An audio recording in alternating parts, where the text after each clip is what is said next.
नमस्कार दोस्तों, मैं जर्नलिस्ट रोहित शर्मा, आप सबका स्वागत है। राजस्थान के मुख्यमंत्री अशोक गहलोत को राजनीति का एक बहुत बड़ा जादूगर माना जाता है। कई बार अनहोनी को होनी और होनी को अनहोनी की जैसी स्थितियां बनाकर उन्होंने अपने विरोधियों को पस्त किया है, हराया है, ध्वस्त धराशाही किया है। इसलिए उन्हें राजनीति का बहुत बड़ा कुशल खिलाड़ी और जादूगर माना जाता है। और जब वे मीडिया पर्सन के सामने होते हैं तो छाती ठोक कर कहते हैं कि हाँ, मुझे जादूगिरी आती है, मुझे कलाकारीगिरी आती है और मेरे जो पुरखे हैं वे भी जादू किया करते थे। उन्हें ये बात कहने में बिल्कुल भी संकोच नहीं होता। लेकिन अब राजस्थान की ब्यूरोक्रेसी में भी एक आईएएस अफसर के जादूगरी के चर्चे आजकल खूब सुनने को मिल रहे हैं। चर्चे ये भी हैं कि ये जो आईएएस अफसर है ये जादूगरी के मामले में अशोक गहलोत से भी काफ़ी आगे निकल गया है।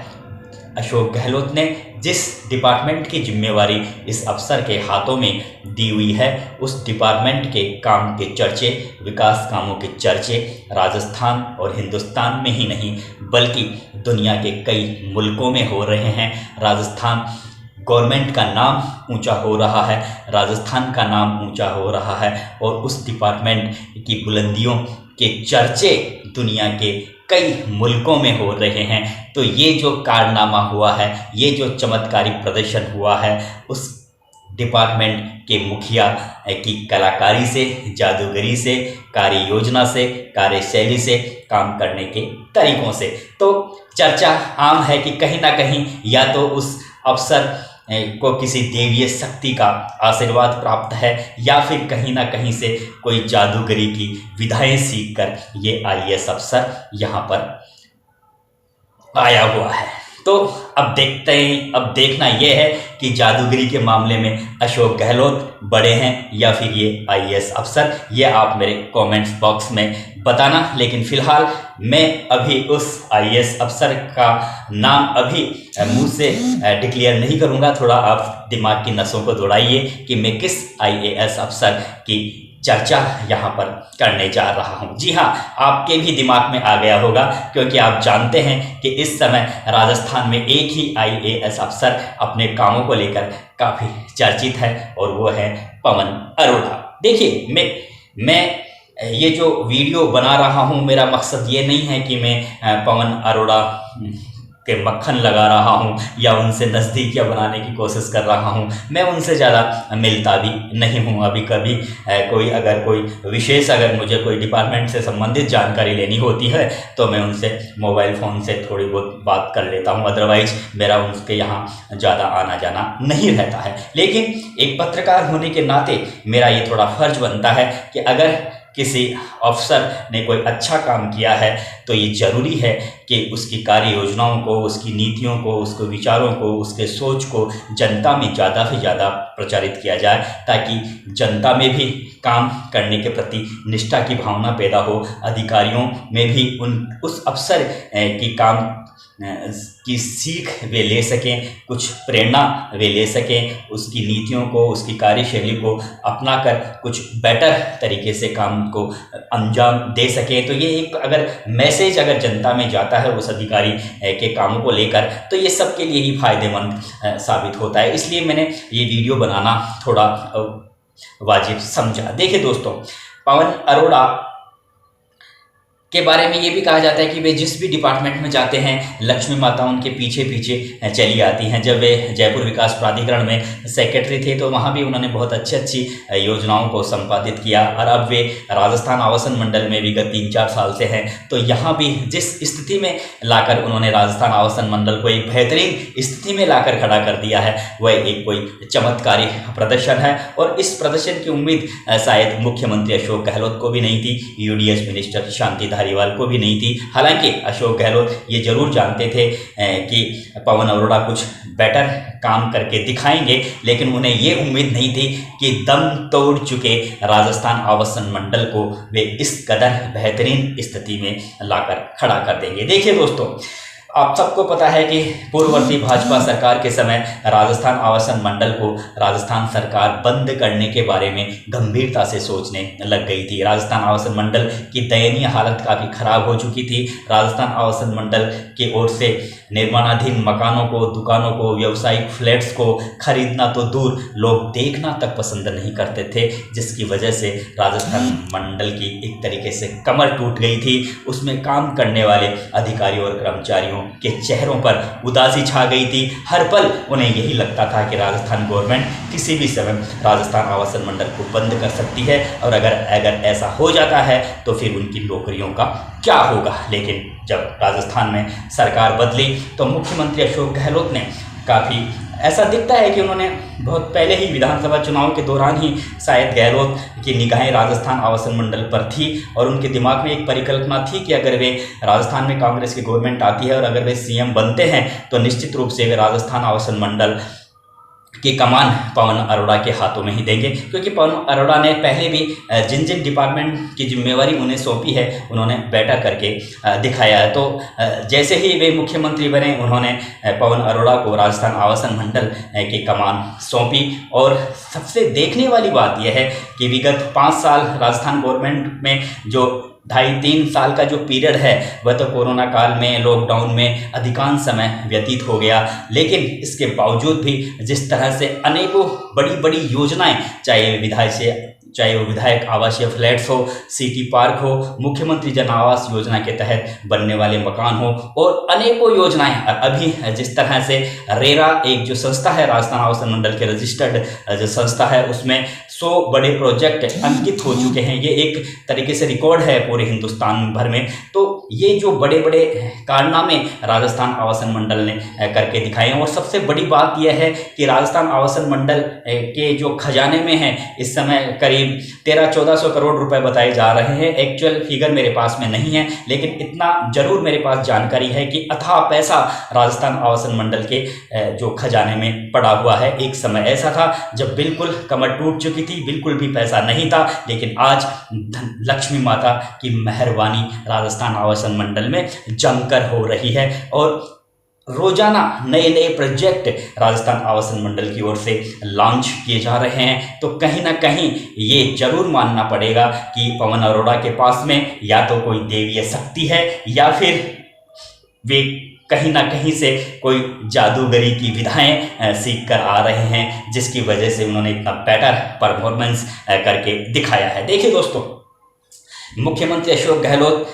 ने अनेकों बार विगत कुछ सालों में जहाँ जहाँ उनकी जनसभाएं हुई, या फिर अगर कोई पार्टी या फिर अगर कोई डिपार्टमेंट के कोई कार्यक्रम होते हैं, यूडीएस डिपार्टमेंट का कोई कार्यक्रम होता है, अदरवाइज और भी कोई डिपार्टमेंट का कार्यक्रम होता है, तो वे पवन अरोड़ा के कामों की तारीफ जरूर करते हैं। अगर कोई शासन का मुखिया किसी एक अफसर के कामों की इस तरह से तारीफ करे तो ये मानना पड़ेगा कि कहीं ना कहीं उस अफसर में कोई एक अलग विधा है, एक अलग कला है, एक अलग काम करने की सोच है, एक अलग कार्यशैली है, जिसकी वजह से उन्होंने इतना चमत्कारिक प्रदर्शन करके दिखाया, जो आज दुनिया के कई मुल्कों में राजस्थान आवासन मंडल के विकास कामों की गूंज हो रही है। आपने देखा होगा अभी कुछ दिन पहले 19 देशों के 25 प्रतिनिधि यहाँ जयपुर में आए थे, और उन्होंने जब राजस्थान आवासन मंडल की ओर से तैयार किए गए प्रोजेक्टों को देखा, चाहे वो सिटी पार्क हो, चाहे विधायकों के आवासीय फ्लैट्स हो, या फिर मुख्यमंत्री जन आवास योजना के तहत बनाए गए जो मकान हो, उन तमाम उन्होंने प्रोजेक्टों को देखा तो उन्होंने दांतों तले उंगली दबा ली। उन्होंने काफ़ी चकित रह गए, काफ़ी आश्चर्यचकित रह गए कि इतने बेहतरीन तरीके से इतने बड़े बड़े शानदार प्रोजेक्टों को इतने कम समय में इतने सुंदर और आकर्षक दृष्टि से किस तरह से आके राजस्थान आवासन मंडल ने करके दिखाया है। तो ये जो उनका ये कहना पड़ेगा कि इस समय, हालांकि पवन अरोड़ा कहते हैं कि अकेले मेरी कोई इसमें भूमिका नहीं है, बल्कि एक ओवरऑल पूरी टीम का काम है, ये बिल्कुल वे बात सही भी कहते हैं। लेकिन सबसे देखने वाली बात ये भी होती है कि वे, उनका मकसद ये नहीं होता है कि सिर्फ धन की बरसात हो आवासन मंडल में, या सिर्फ पैसा ही कमाया जाए। वे हर तरह को, हर चीज़ को बारीकी से समझते हैं, और हर वर्ग को वे संतुष्ट करने के बारे में ज़्यादा सोचते हैं, चाहे वो पब्लिक हो, चाहे वे अपने ही डिपार्टमेंट के कर्मचारी और अधिकारी क्यों ना हो। वे ये जानते थे कि उनके डिपार्टमेंट के अधिकारी और कर्मचारियों की जो कार्य क्षमता है वे काफ़ी डाउन हो चुकी है, काफ़ी उदास हो चुके हैं, हताश हो चुके हैं। तो वे नियमित रूप से मोटिवेशन के कार्यक्रम भी वे संपादित करवाते रहते हैं ताकि उनके कर्मचारियों में जोश बना रहे, जज्बा बना रहे, उनका शारीरिक और मानसिक संतुलन बना रहे। और दूसरा, उनकी सबसे बड़ी खासियत ये रहती है कि वे खुद अनुशासित तरीके से रहते हैं और अपने डिपार्टमेंट के कर्मचारियों और अधिकारियों को भी अनुशासित रहने की सीख देते रहते हैं और नियमित रूप से उन्हें गाइड और प्रबंधन तरीके से वे अपने काम को अंजाम देते रहते हैं, जिसकी वजह से जो उनके मातहत अधिकारी और कर्मचारी होते हैं उनमें भी एक नया जोश, जज्बा और काम करने के प्रति एक निष्ठा भावना जागृत हुई है। उसी की बदौलत आज राजस्थान आवासन मंडल इतनी बेहतरीन पोजीशन में आकर खड़ा हो गया है। सबसे बड़ी बात यह है कि जब भाजपा सरकार के समय आवासन मंडल के प्रोजेक्टों को खरीदना, चाहे मकान हो, दुकान हो, अवश्य फ्लैट्स हो, खरीदना तो दूर, लोग देखते नहीं थे, गुणवत्ता की मापदंडों पर खरे नहीं उतरते थे। लेकिन आज हालत यह है कि चाहे दुकान हो, मकान हो, आवासन मंडल की ओर से तैयार किए गए या फिर व्यावसायिक फ्लैट्स हो, खरीदारों की भीड़ लग जाती है, होड़ सी लगी हुई है। उसके कई कारण है। सबसे बड़ा कारण ये है कि वे गुणवत्ता पर खुद पूरी तरह से मॉनिटरिंग रखते हैं कि जो चीज़ वे पब्लिक को परोसने जा रहे हैं वह हर मामले में बेहतर हो। दूसरा, वे वास्तुशास्त्र का भी पूरा ध्यान रखते हैं। अक्सर ये देखा जाता है कि जो जेडीओ हो, चाहे और कोई सरकारी संस्थाएं जो प्रोजेक्ट तैयार करती हैं वो वास्तुशास्त्र का ध्यान नहीं रखते हैं। लेकिन आज चाहे हम कितने ही आधुनिक जीवन क्यों ना जी रहे हों, हर कोई व्यक्ति अगर दुकान मकान ये खरीदना चाहता है तो वह सबसे पहले वास्तुशास्त्र को भी बिल्कुल पूरी तरह से अपने दिमाग में रखता है। तो अब जो पवन अरोड़ा हैं, जो अब आवासन मंडल की ओर से जो नए प्रोजेक्ट तैयार हो रहे हैं उनमें वे वास्तुशास्त्र का भी पूरा ध्यान रखते हैं और वास्तुशास्त्र में कई जो भ्रांतियां हैं उन्हें भी वे दूर करने का प्रयास करते रहते हैं। तो ये ओवरऑल जो उनका काम करने का तरीका है वह काफ़ी लाजवाब है और उसी की वजह से आज राजस्थान आवासन मंडल बुलंदियों को छू रहा है, शिखर पर जा पहुंचा है। तो निश्चित रूप से ये मानना पड़ेगा कि आज जिस पवन अरोड़ा ने आवासन मंडल को जिस मुकाम तक पहुंचाया है, इसकी उम्मीद शायद किसी को भी नहीं थी। लेकिन उन्होंने जो कमाल किया है, चमत्कारिक प्रदर्शन करके दिखाया है, वह वास्तव में एक मिसाल है। और मैं भी उनके इस प्रदर्शन से काफ़ी प्रेरित था और काफ़ी मुझे अच्छा लगा। इसीलिए मुझे उनके बारे में ये वीडियो बनाने के लिए थोड़ा मजबूर होना पड़ा, क्योंकि अगर कोई ऑफिसर अच्छा काम करता है तो ज़रूरी नहीं है कि हम किसी भी अधिकारी या किसी डिपार्टमेंट के खिलाफ हम नेगेटिव खबरें ही छापें। हमारा फ़र्ज़ बनता है कि कोई अच्छा काम करता है तो उसकी पॉजिटिव सोच के साथ उसकी अच्छी खबरें भी छापना चाहिए और उसके बारे में जनता को बताना भी चाहिए ताकि जनता सीख ले सके, प्रेरणा ले सके। तो इस तरह की जब प्रवृत्ति होती है तो निश्चित रूप से फिर समाज में एक अच्छा वातावरण तैयार होता है। देखिए दोस्तों, पवन अरोड़ा का जहाँ तक उनका जो काम करने का जो तरीका है, सोच है, वे बिल्कुल काफ़ी अनुशासित जीवन वे जीते हैं। अपने इस सरकारी नौकरी के दौरान समय पर वे ऑफिस आते हैं और